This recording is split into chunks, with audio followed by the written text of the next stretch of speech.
नमस्ते बच्चों। जैसे कि आपको पता है कक्षा 11 का लगभग सिलेबस मैंने आपको करा दिया था मैथ का, लेकिन मैंने ये कहा था कि जैसे टाइम मिलेगा तो जो चैप्टर आपके छुटे हुए हैं 30% में वो मैं कराऊंगा। तो सिलेबस तो आपको कंप्लीट ही है। जो ये आपका चैप्टर नंबर 16 प्रोबेबिलिटी प्रायिकता है, ये आपके आउट ऑफ सिलेबस है, लेकिन जब मैं करा रहा हूं तो आपको एग्जाम में भी दूंगा और आपको तैयार भी करना पड़ेगा। ठीक है, तो आज मैं इस पार्ट में आपको प्रोबेबिलिटी प्रायिकता क्या होती है के बारे में जानकारी देने जा रहा हूं, तो सभी बच्चे ध्यान से समझ लें। देखो बच्चों, सबसे पहले अगर हम प्रायिकता की बात करते हैं, प्रायिकता का प्रयोग कहां करते हैं? हम अपने जीवन में कई स्थानों पर प्रायिकता का इस्तेमाल करते हैं। सबसे पहली बात तो प्रायिकता होती क्या है? प्रायिकता एक प्रकार की घटना होती है जिसमें हम केवल संभावित परिणामों को देखते हैं, समझते हैं और उसके अनुसार कार्य करते हैं। जैसे आप लोग सभी जानते हैं रेलवे का डिपार्टमेंट कितना बड़ा होता है, तो अगर हम प्रोबेबिलिटी की बात करते हैं तो रेलवे के क्षेत्र में भी हम प्रोबेबिलिटी का इस्तेमाल करते हैं। और वह स्थान जहां पर आप संभावित घटनाएं देखते हैं, संभावित मतलब जिसे आप ये सोच सके हैं कि हो सकता भी है और नहीं भी हो सकता, वो सारी क्रियाएं आपको क्या कहलाती हैं? प्रोबेबिलिटी कहलाती हैं। कक्षा 9 और 10 में भी आपने इसके बारे में हल्का फुल्का पढ़ा है, तो अपेक्षा करता हूं सभी बच्चे ध्यान से समझेंगे। सबसे पहले अगर हम प्रायिकता की बात करते हैं, प्रायिकता होती क्या है? देखिए, किसी भी घटना की प्रायिकता ज्ञात करने के लिए अनुकूल परिणामों को घटना के कुल परिणामों से भाग दिया जाता है। ठीक है, तो प्रायिकता में हम क्या करते हैं? सबसे पहले हम अनुकूल परिस्थितियां देखते हैं, उसके बाद कुल परिस्थितियां देखते हैं। तो जो हमारी अनुकूल परिस्थिति होती है उसे कुल परिस्थिति के द्वारा भाग कर दिया जाता है। अब अनुकूल और कुल स्थिति से हमारा क्या मतलब है? देखिए, जैसे हमने एक पासा लिया, पासा हम किसे बोलते हैं? आप लोग लूडो खेलते होंगे तो लूडो के अंदर जो वो दाना होता है जिसपे 1 से 6 तक के नंबर लिखे हुए होते हैं, वो क्या कहलाता है? हमारा पासा होता है। तो जब आप उस पासे को उछालते हो तो आप ये क्लियर नहीं कह सकते हो कि आपका आने वाला नंबर क्या होगा, तो वो क्या होता है? आपका संभावित होगा। तो उस पर कुल कितने नंबर होते हैं? 6 होते हैं। उसमें से अगर मैं कहने लगूं कि सम कितनी संख्याएं होती है, विषम कितनी संख्याएं होती है, आपको पता है 1 से 6 तक 3 ही सम संख्या और 3 ही विषम संख्या। अब उसमें मैं कहने लगूं कि सम संख्या कितनी है, तो आप कहोगे 3, तो वो 3 जो है हमारे लिए अनुकूल है और कुल क्या है हमारे पास में? 6 है। तो हम 3 को किससे भाग करेंगे? 6 से भाग करेंगे, तो वो क्या निकल के आती है? हमारी प्रायिकता। और आप लोग सभी जानते हैं पहले से कि जो प्रायिकता होती है वो कभी भी ना तो 0 होती है और ना कभी भी माइनस में होती है, तो हमेशा जो प्रायिकता होती है वो 0 से बड़ी होती है। ठीक है, जैसे मैंने आपको एक एग्जांपल भी ले रखा है, जब एक पासे को एक बार उछालते हैं तो सम संख्या आने की प्रायिकता क्या होगी? देखिए, कुल परिणाम हमारे क्या आते हैं? हमारे कुल परिणाम आते हैं 6। 6 का मतलब उसमें 1 भी आ सकता है, 2 भी आ सकता है, 3 भी आ सकता है, 4 भी आ सकता है, 5 भी आ सकता है और 6 भी आ सकता है। तो इस तरीके से हमारे कुल कितने परिणाम आ सकते हैं? 6 आ सकते हैं। ठीक है, अब बात क्या की गई है? सम संख्या आने की प्रायिकता आपकी क्या होगी? तो सम संख्या आने की प्रायिकता देखिए, अब इसके अंदर अगर हम अनुकूल परिस्थिति देखते हैं तो हमने क्या देखा? 1 से 6 तक कितने नंबर ऐसे हैं जो सम संख्या हैं? तो एक तो आपका 2 है, सम संख्या तो सभी जानते हैं जो 2 से कट जाए। एक आपका 4 है और एक आपका क्या है? 6 है।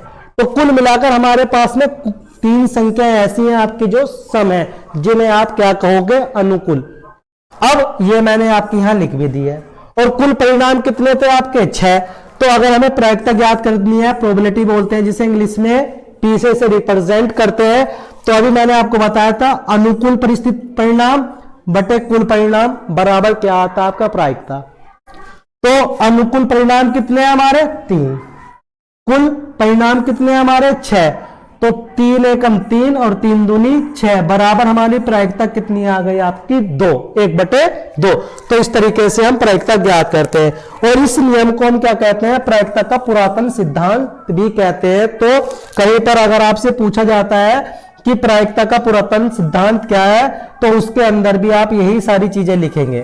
ठीक है, चलिए इसके बाद नेक्स्ट आता है आपका यदृक्ष परीक्षण। यदृक्ष परीक्षण क्या होता है? देखिए, ये कई क्रियाकलाप ऐसे होते हैं कि समान परिस्थितियों में भी परिणाम सदैव एक जैसे नहीं रहते। जैसे एक सिक्के को उछालने पर परिणाम क्या आएगा हमें नहीं पता। अब हमें ये कहने लगे कि हेड आएगा या टेल आएगा, हम केवल संभावित कह सकते हैं कि हेड आ सकता है। एग्जैक्टली आप ये नहीं कह सकते कि हेड ही आएगा। तो ऐसी परिस्थितियां कि जो हमारे समान परिणामों के अनुसार चलती है, लेकिन संभावित परिणाम जो आते हैं वो जरूरी नहीं है कि क्या आएंगे। तो ऐसी स्थितियों को हम क्या कहते हैं? यदृक्ष परीक्षण कहते हैं। अब इसके बाद आता है बेटा आपका परिणाम और प्रतिदर्श समष्टि। तो परिणाम और प्रतिदर्श समष्टि क्या होती है? देखिए, मैंने अभी आपको बताया था कि यदि आप एक पासे को एक बार उछालते हैं तो क्या आएगा। तो आपने कहा, आपने समझा भी और मैंने बताया भी, 1 से 6 तक की संख्याएं हो तो 1 से 6 तक आपका कुछ भी आ सकता है। तो वो सब क्या कहलाएंगे? आपके परिणाम। जैसे मैंने लिखा भी है, किसी भी यदृक्ष परीक्षण के संभावित नतीजों को परिमाण कहते हैं। जैसे एक पासे को एक बार उछालने पर या फेंकने पर संभावित नतीजे क्या आएंगे? आपकी 1, 2, 3, 4, 5 या 6 संख्या प्राप्त होती है। तो ये क्या कहलाते हैं? आपके परिणाम। इसके बाद प्रतिदर्श समष्टि, जिसे इंग्लिश में हम बोलते हैं सैंपल स्पेस, क्या होता है? तो इन नतीजों को जो आपके परिणाम प्राप्त होते हैं, इन्हें अगर हम एक समुच्चय के रूप में लिख देते हैं तो क्या कहलाता है? आपका ये प्रतिदर्श समष्टि कहलाती है। जैसे मैंने लिख भी दिया है, तो ये क्या कहलाएगा? आपका प्रतिदर्श समष्टि कहलाता है। इसे हम किससे रिप्रेजेंट करते हैं? ऐसे रिप्रेजेंट करते हैं। ठीक है, तो ये इस चैप्टर की आपकी संभावित कंडीशन थी, जिसके अनुसार आप आने वाले क्वेश्चन को इसमें करेंगे। तो बच्चों चलिए चलते हैं एक्सरसाइज 6.1 की तरफ। सभी बच्चे ध्यान से समझेंगे। एक्सरसाइज 16.1 क्वेश्चन नंबर 1 है आपका बेटा। ये कह रहा है एक सिक्के को 3 बार उछाला गया, तो इस सिक्के उछाला जाता है। क्वेश्चन में कह रहा है निम्नलिखित प्रश्नों में से 1 से 7 तक में प्रत्येक में निर्दिष्ट परीक्षणों का प्रतिदर्श समष्टि ज्ञात करना, जो अभी मैंने लास्ट टाइम आपको बताया। अर्थात आपको कुल परिणामों का एक समुच्चय तैयार करके इसको दे देना है। तो इसमें क्या कहा? एक सिक्के को आपने 3 बार उछाला तो प्रतिदर्श समष्टि क्या आएगी? देखो, सबसे पहले बात तो यह है बेटा कि हमें यह पता होना चाहिए कुल कितने परिणाम प्राप्त होते हैं। इसके लिए आपको ये एक फॉर्मूला याद रखने की जरूरत है, 2 की पावर n।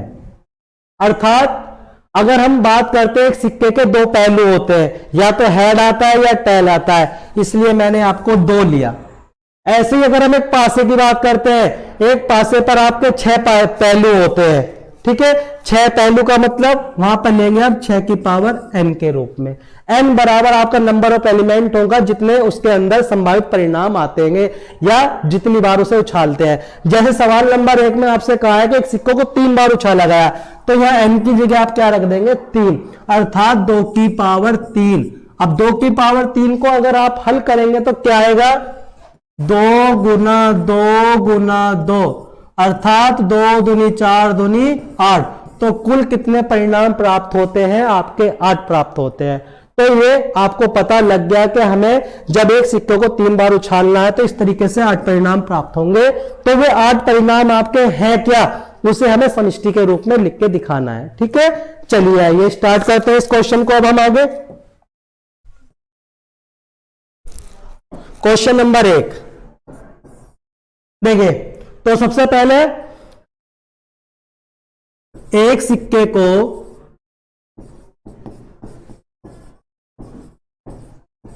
3 बार उछालने पर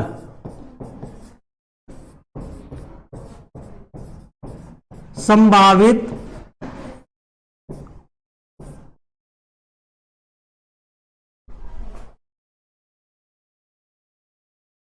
प्रतिदर्श समष्टि, प्रतिदर्श समष्टि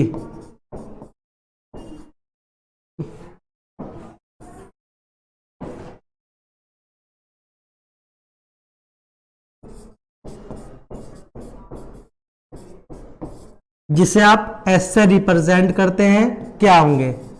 देखिए, एक सिक्का है, इस पे क्या होता है, या तो हेड होता है या टेल होता है। अब कितनी बार उछालना है, 3 बार। तो देखो क्रम से स्टार्ट करते हैं। सबसे पहले अगर आपने एक सिक्के को 3 बार उछाला तो हेड हेड और हेड, तीनों बार हेड आ सकता है, या शुरू में 2 बार आपका हेड आया और 1 बार आपका टेल आ सकता है, या पहले आपका हेड आया फिर टेल आया फिर हेड आ सकता है, या पहले आपका टेल आया उसके बाद आपका 2 बार हेड आ सकता है। बात समझ में आ रही है? इसके बाद फिर आपका हेड आया, 2 बार टेल आ सकता है। इसके बाद पहले टेल आया फिर हेड आया फिर टेल आ सकता है। इसके बाद पहले आपका 2 बार टेल आ गया फिर हेड आ सकता है और लास्ट में 3 बार आपका टेल आ सकता है। तो कुल कितनी स्थिति बन गई देखो, 1 2 3 4 5 6 7 और ये 8। और मैंने क्या कहा था, कितने कुल बन के आएंगे आपके 2 की पावर n के रूप में आपके 8 तत्व बन के आएंगे, जो इसके आपकी कंडीशन पर निर्भर करता है। जो उसने कहा है कि यदि एक सिक्के को 3 बार उछाला जाता है तो प्रतिदिश समष्टि क्या होगी, अर्थात कुल कंडीशन कितनी आएंगी। तो हमारे कुल मिलाकर मैंने अभी आपको क्लियर कर दिया था इस फॉर्मूले के द्वारा, 2 की पावर 3 से आपका आया था 8। कुल संभावित परिस्थिति जो आती है आपकी 8 आएंगी, और वो संभावित परिस्थिति क्या है आपकी, ये है। ये क्या हो गया आपका इस आंसर का क्वेश्चन का आंसर हो गया। तो इसी तरीके से आपको क्वेश्चन नंबर 1 से 7 तक के प्रश्नों को हल करना है। आने वाली वीडियो में हम इससे आगे के बारे में आपको जानकारी देंगे। धन्यवाद।